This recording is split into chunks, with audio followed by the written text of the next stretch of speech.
Assalamualaikum warahmatullahi wabarakatuh. Kita kembali lagi di materi pengayaan untuk kasus selanjutnya pada mata kuliah rancangan percobaan untuk teknologi pangan. Seorang peneliti ingin mempelajari pengaruh suhu pemanggangan dan waktu pengadukan terhadap volume roti. Suhu pemanggangan memiliki dua level, yaitu 180 derajat Celcius dan 200 derajat Celcius. Waktu pengadukan memiliki tiga level, yaitu 10 menit, 15 menit, dan 20 menit. Percobaan dilakukan menggunakan rancangan petak terbagi dengan 3 blok atau ulangan. Data volume roti yang diperoleh adalah sebagai berikut. Seperti ini ya teman-teman, data yang diperoleh. Pertanyaannya, jelaskan mengapa rancangan petak terbagi atau split plot design digunakan dalam percobaan ini.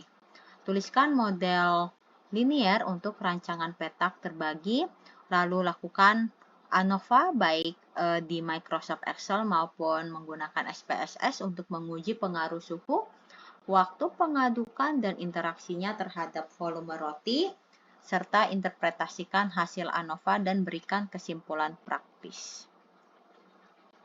Nah, di sini sudah jelas ya teman-teman, rancangan yang digunakan adalah rancangan petak terbagi atau split plot design.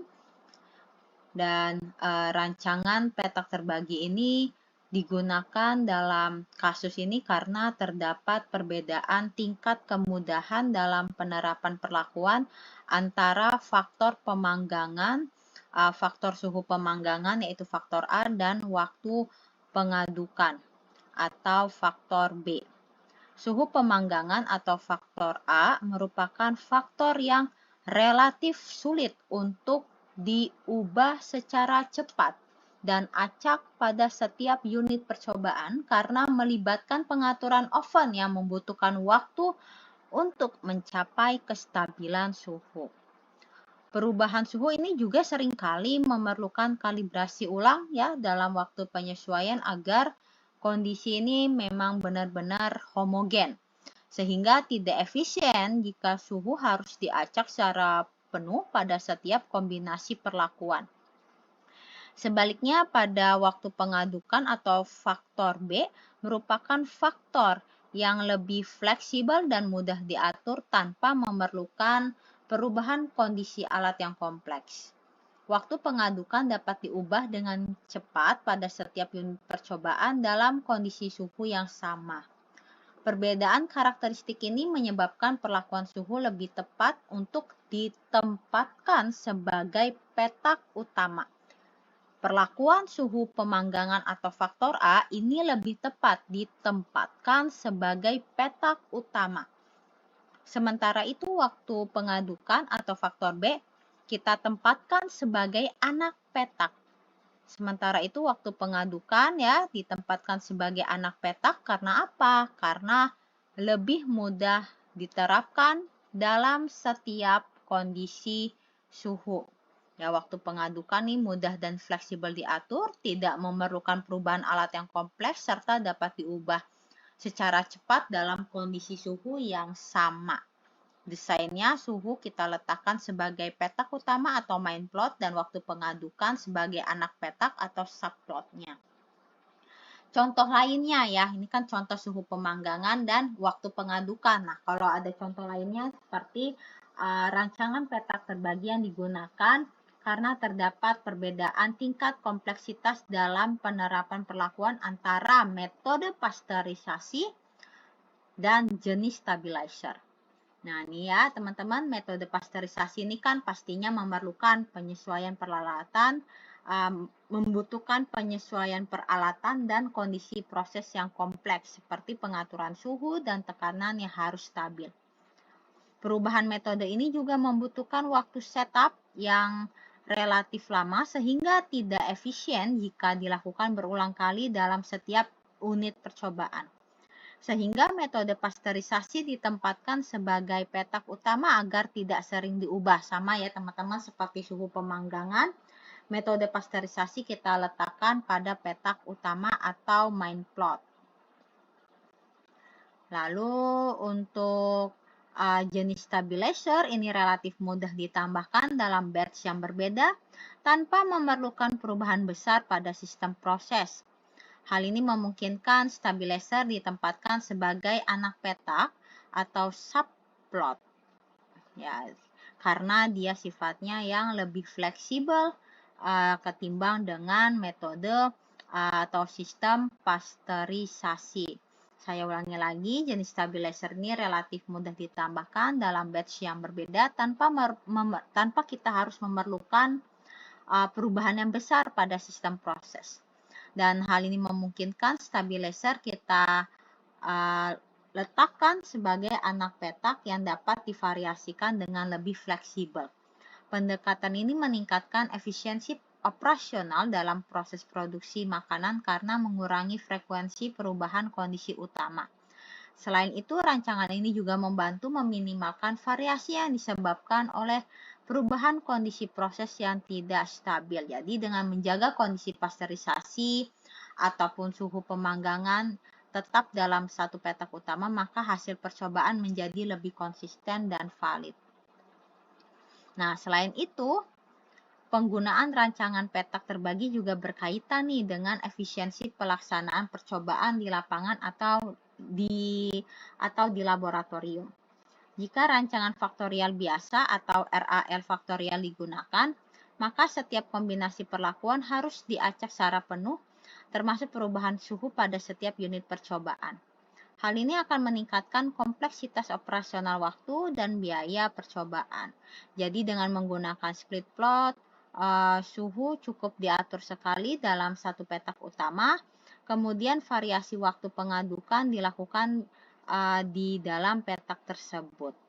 Pendekatan ini mengurangi frekuensi perubahan kondisi suhu yang sulit dikontrol. Selain itu, percobaan dilakukan dalam 3 blok atau ulangan ya untuk mengendalikan variasi yang mungkin muncul akibat perbedaan bahan atau kondisi lingkungan. Setiap blok berfungsi sebagai replikasi yang meningkatkan ketelitian dan keandalan hasil. Dalam setiap blok, perlakuan suhu diterapkan terlebih dahulu, kemudian diikuti oleh perlakuan waktu pengadukan sehingga struktur percobaan menjadi lebih sistematis dan efisien. Rancangan petak terbagi atau split plot ini juga memungkinkan analisis yang lebih tepat terhadap sumber keragaman dalam percobaan. Dalam rancangan ini terdapat 2 jenis galat, yaitu galat petak utama dan galat anak petak yang mencerminkan tingkat ketelitian yang berbeda pada masing-masing faktor. Faktor suhu ini diuji terhadap galat petak utama karena diterapkan pada unit yang lebih besar, sementara waktu pengadukan diuji terhadap galat anak petak yang lebih kecil. Hal ini memberikan estimasi yang lebih realistis terhadap variabilitas masing-masing faktor. Selain itu, rancangan ini tetap memungkinkan analisis interaksi antara suhu dan waktu pengadukan. Meskipun desain rancangan lebih kompleks dibandingkan RAL, split plot ini memberikan keseimbangan antara keterbatasan teknis dan kebutuhan analisis statistik. Dalam konteks kasus ini, kondisi laboratorium yang melibatkan alat pemanggangan mendukung penggunaan rancangan ini, sehingga pemilihan split plot atau rancangan petak terbagi merupakan keputusan yang tepat ya untuk memperoleh hasil yang valid dan efisien. Lalu bagaimana dengan model linear rancangan petak terbagi? Model linear yang sesuai yaitu YIJK sama dengan mu. YIJK sendiri adalah volume roti, ya, respon yaitu volume roti, mu adalah rata-rata umum, plus beta K, efek blok ke K, plus alfa I, efek suhu, yaitu faktor A, plus BAIK, yaitu galat petak utama, plus gamma J, yang merupakan efek waktu pengadukan atau faktor B, plus alfa gamma IJ, yang merupakan interaksi antara suhu pemanggangan dan waktu pengadukan, plus epsilon IJK, yaitu galat anak petak. Lakukanlah ANOVA secara manual, baik itu SPSS maupun Microsoft Excel, untuk menguji manual atau dengan software ya, untuk menguji pengaruh suhu, waktu pengadukan, dan interaksinya terhadap volume roti. Untuk melakukan analisis varians ANOVA, teman-teman dapat mengikuti langkah-langkahnya dengan menyimak video YouTube yang telah saya tautkan pada slide materi pengayaan. Jadi silakan teman-teman menonton dan mempelajari sehingga dapat mengikuti langkah-langkah untuk pengerjaan ANOVA, rancangan petak terbagi atau split plot. Lalu teman-teman nanti amati hasilnya, apakah berpengaruh nyata atau tidak pada masing-masing faktor, yaitu suhu pemanggangan dan waktu pengadukan, serta bagaimana dengan interaksinya. Untuk interpretasi hasil, yang pertama pengaruh suhu pemanggangan atau faktor A. Jadi pada metode suhu pemanggangan yang mana? A1 atau A2 nih? Yang pada suhu berapa nih yang digunakan? Pada suhu 180 derajat Celcius atau suhu 200 derajat Celcius. Jadi untuk interpretasi hasil metode suhu pemanggangan yang mana? A1 yaitu 180 derajat Celcius atau A2 suhu 200 derajat Celcius yang menghasilkan volume adonan roti yang secara signifikan lebih tinggi. Jadi nanti teman-teman pilih salah satu ya, A1 atau A2 yang menghasilkan volume adonan roti yang secara signifikan lebih tinggi berdasarkan hasil ANOVA. Rata-rata volume adonan roti A1 atau A2, jadi teman-teman nanti pilih salah satu adalah sebesar bla bla bla cm kubik, sedangkan untuk A1 atau A2 selain yang di sini ya, misal teman-teman di sini meletakkan rata-rata volume adonan roti A2 adalah 500 cm kubik, sedangkan untuk A1 misalnya adalah sebesar 100 atau 400 cm kubik. Ya, nanti tolong teman-teman lengkapi berdasarkan hasil ANOVA yang telah teman-teman nantinya kerjakan. Dan di sini saya berikan clue untuk menjawab interpretasi hasil. Jadi teman-teman, metode suhu pemanggangan yang mana? A1 atau A2 nih yang menghasilkan volume adonan roti yang secara signifikan lebih tinggi. Lalu di sini cantumkan rata-rata volume adonan roti A2 adalah berapa cm kubik, sementara untuk A1 adalah berapa cm kubik. Lalu yang ke B, pengaruh waktu pengadukan atau faktor B, ini sama seperti yang faktor A. Untuk yang menjawab interpretasi hasil pengaruh waktu pengadukan, teman-teman tinggal ikuti clue saja. Metode waktu pengadukan yang mana nih? B1 atau B2 atau B3 yang menghasilkan volume adonan roti yang secara signifikan lebih tinggi. Rata-rata volume adonan roti untuk B1 atau B2 atau B3, silakan teman-teman pilih salah satu berdasarkan hasil ANOVA adalah titik-titik cm kubik. Ini yang volume adonan roti yang tertinggi ya, yang teman-teman sebutkan terlebih dahulu. Lalu selanjutnya disusul oleh waktu pengadukan B1 atau B2 atau B3, pilih salah satunya adalah bla bla bla cm kubik.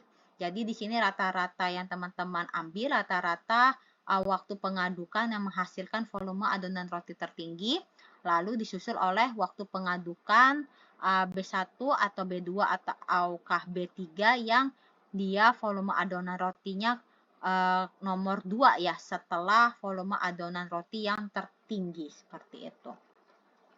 Nah, bagaimana untuk contoh interpretasi hasil di interaksi? Nah, ini saya berikan contohnya ya. Terdapat interaksi antara metode sterilisasi dan jenis stabilizer. Misalnya memang di uji ANOVA-nya menyatakan signifikan adanya interaksi. Ya udah, jadi nantinya teman-teman tulis terdapat interaksi signifikan antara suhu pemanggangan dan waktu pengadukan, seperti itu ya. Nah, ini saya akan menjelaskan berdasarkan contoh yang nanti bisa teman-teman ikuti. Nah, terdapat interaksi signifikan antara metode sterilisasi dan jenis stabilizer. Kombinasi sterilisasi atau faktor A1 dengan pektin B1 menghasilkan viskositas paling optimal, yaitu 198 centipoise. Hal ini menunjukkan bahwa efek stabilizer tergantung pada metode sterilisasi yang digunakan. Seperti ini ya teman-teman, contoh redaksional untuk menarasikan interpretasi hasil di interaksi. Oke, kita lanjut di kasus selanjutnya. Seorang mahasiswa melakukan penelitian tentang penggunaan metode pengeringan P1, P2, P3 terhadap kadar air biskuit selama penyimpanan 60 hari. Data kadar air dalam bentuk persen yang diperoleh adalah sebagai berikut ya, ada 4 kali ulangan dan ada 3 metode pengeringan. Lakukanlah analisis ANOVA satu arah menggunakan Excel atau SPSS. Nah, berdasarkan data ini kan ya hanya diperhatikan hanya satu faktor ya teman-teman, yaitu pengeringan, metode pengeringan. Nah, responnya adalah kadar air biskuit, sehingga rancangan percobaan yang cocok untuk digunakan adalah rancangan acak lengkap dengan satu faktor, yaitu metode pengeringan. Nah, jika terdapat soal yang kedua ya, jika terdapat pengaruh yang signifikan, lakukanlah uji lanjut dengan metode Tukey HSD. Lalu jelaskan interpretasi hasil uji ANOVA dan uji lanjut tersebut dalam konteks teknologi pangan. Ini ya, saya berikan contohnya bagaimana sih pengerjaan dengan menggunakan SPSS. Jadi teman-teman tinggal buka ya SPSS-nya, lalu teman-teman bisa langsung diklik ini ya, tentang variable view-nya, langsung teman-teman klik aja, tek gitu ya. Di sini langsung teman-teman ketik pengeringan, lalu KA. Ya, ini tidak bisa kita pakai spasi di name-nya ini, pengeringan KA. Type-nya pilih aja numerik dua-duanya. Ini 8 desimal 2, label ini teman-teman ketikkan pengeringan, lalu yang kedua kadar air. Nah, untuk values-nya, teman-teman tinggal masukkan value labels-nya. Contoh value-nya, misalkan kita ada pengeringan ada 3 metode nih ya. Berarti kan P1, P2, P3. Nantinya, namun pas kita cantumkan P1, P2, P3 tersebut di SPSS, kita berikan label nilai. Contohnya value nomor 1 untuk label P1 seperti itu. Value nomor 2 untuk label P2 dan value nomor 3 untuk label P3. Jadi kita ketik di sini 1, labelnya P1, lalu kita pilih add, lalu kita pencet OK. Jadi nanti hasilnya seperti ini ya teman-teman, 1 sama dengan tanda kutip P1. Begitupun seterusnya teman-teman, nanti tulis di sini value-nya 2, label P2, lalu klik add, lalu nanti 2, P2, lalu nanti teman-teman ketik lagi 3, label P3, teman-teman add, nah nanti hasilnya seperti ini ya, 1 P1, 2 P2, dan 3 sama dengan P3 yang terakhir, teman-teman tinggal tekan tombol OK.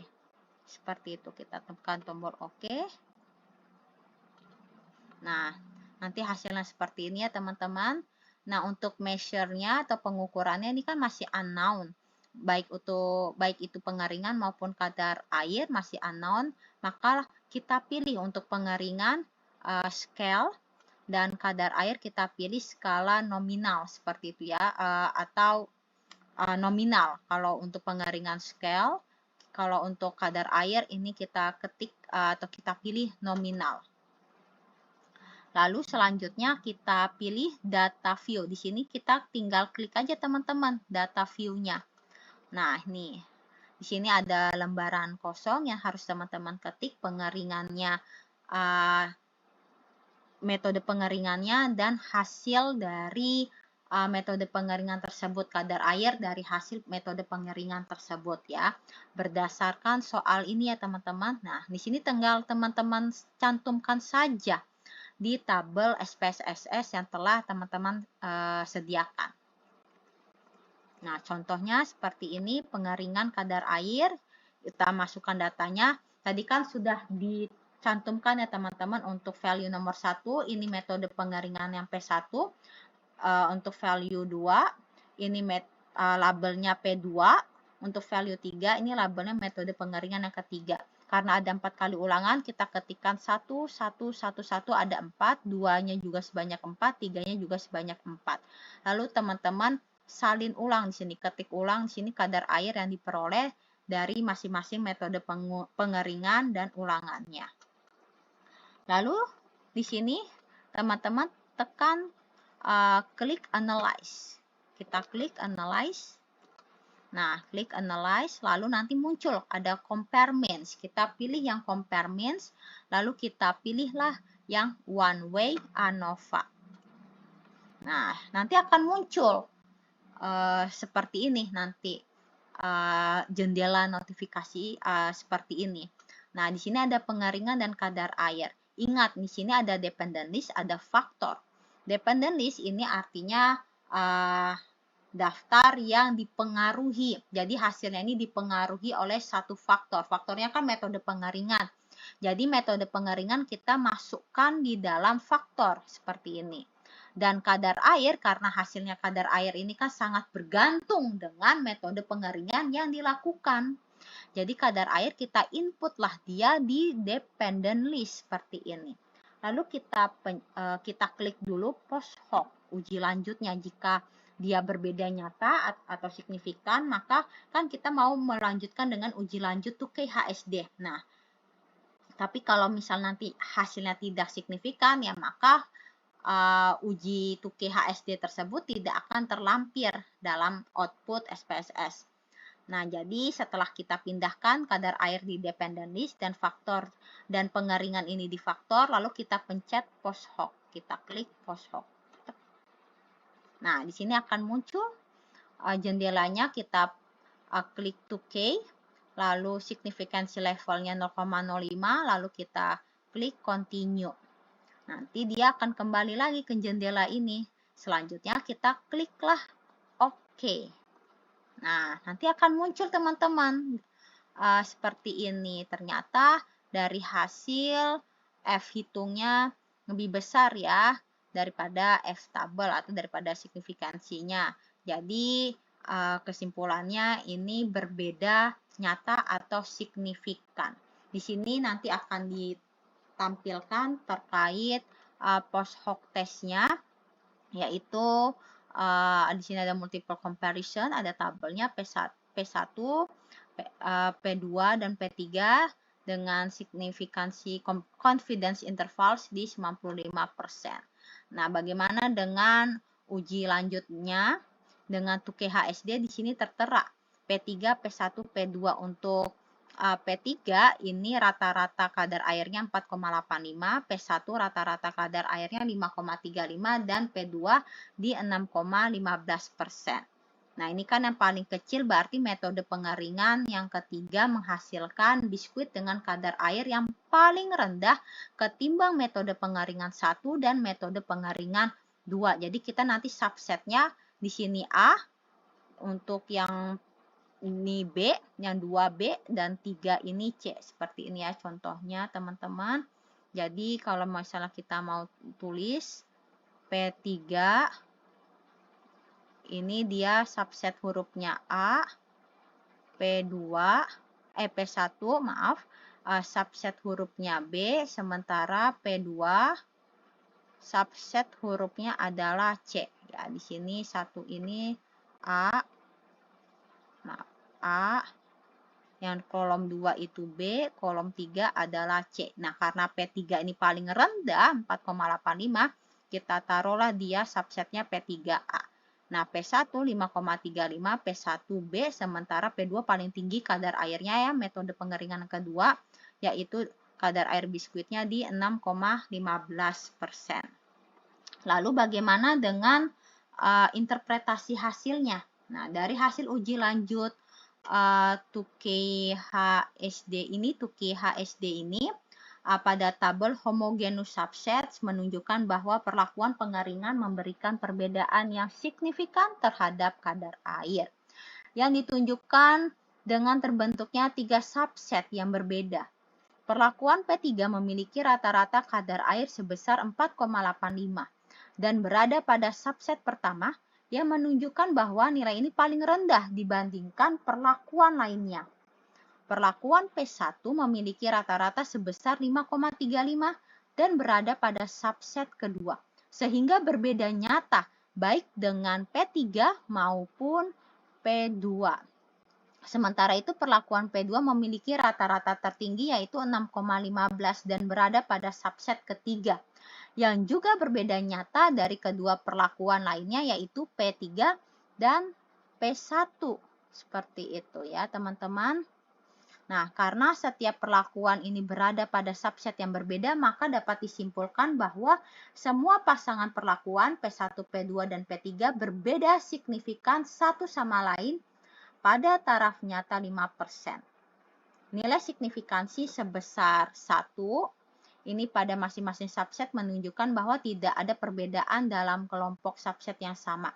Namun karena setiap perlakuan berdiri sendiri dalam subsetnya, maka perbedaan antar perlakuan menjadi jelas. Urutan kadar air dari yang terendah hingga tertinggi adalah P3 yang paling efektif ya teman-teman, ya metode pengeringan yang paling efektif, kemudian P1 dan terakhir P2. Dan hal ini menunjukkan bahwa perlakuan P3 paling efektif dalam menurunkan kadar air, sedangkan P2 menghasilkan kadar air yang paling tinggi. Nah, ini praktisnya jika tujuan proses adalah menurunkan kadar air, maka perlakuan P3 merupakan pilihan yang terbaik.